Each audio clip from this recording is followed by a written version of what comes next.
নানান প্রয়োজনে আমাদেরকে বিভিন্ন সময় অনলাইন থেকে পিডিএফ ফাইল নামাতে হয়। এসব ফাইল আমরা নিশ্চিন্তে ব্যবহারও করি। তবে পিডিএফ ফাইল নিশ্চিন্তে ব্যবহারে সতর্ক করল মাইক্রোসফট। কারণ এই পিডিএফ এর মাধ্যমেই ক্ষতিকর ম্যালওয়্যার আক্রমণ চালাচ্ছে আপনাদের কম্পিউটারে। ইন্টারনেট ব্যবহারকারীদের বোকা বানাতে আয়কর বিষয়ক ভুয়া নথিযুক্ত পিডিএফ ফাইলের মাধ্যমে ম্যালওয়্যার আক্রমণ চালাচ্ছে। আর এর মাধ্যমেই আপনার অজান্তেই আপনার ব্যক্তিগত তথ্য ও বিভিন্ন পাসওয়ার্ড চলে যাচ্ছে অন্যের কাছে। ইন্টারনেট ব্যবহারকারীদের বোকা বানাতে আয়কর বিষয়ক বিভিন্ন তথ্য জানানোর প্রলোভনে ইমেইলের সঙ্গে শর্ট লিঙ্ক বা কিউআর কোডযুক্ত পিডিএফ ফাইল যুক্ত করে দেয় সাইবার অপরাধীরা।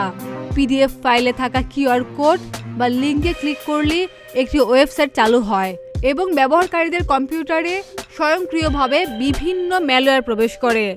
এরপর ব্যবহারকারীদের অজান্তে কম্পিউটার থেকে বিভিন্ন তথ্য সংগ্রহ করার পাশাপাশি পর্দার স্ক্রিনশট নিয়ে সাইবার অপরাধীদের কাছে পাঠাতে থাকে। এর ফলে ব্যবহারকারীদের ব্যক্তিগত তথ্যসহ বিভিন্ন পাসওয়ার্ড চলে যায় সাইবার অপরাধীদের দখলে।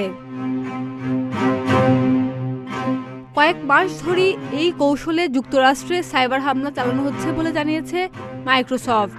এই বিষয়ে সাইবার নিরাপত্তা প্রতিষ্ঠান পালো আল্টো নেটওয়ার্কস জানিয়েছে, সম্প্রতি ইউরোপ ও যুক্তরাষ্ট্রে কিউআর কোড ভিত্তিক ফিশিং আক্রমণের হার বেড়েছে।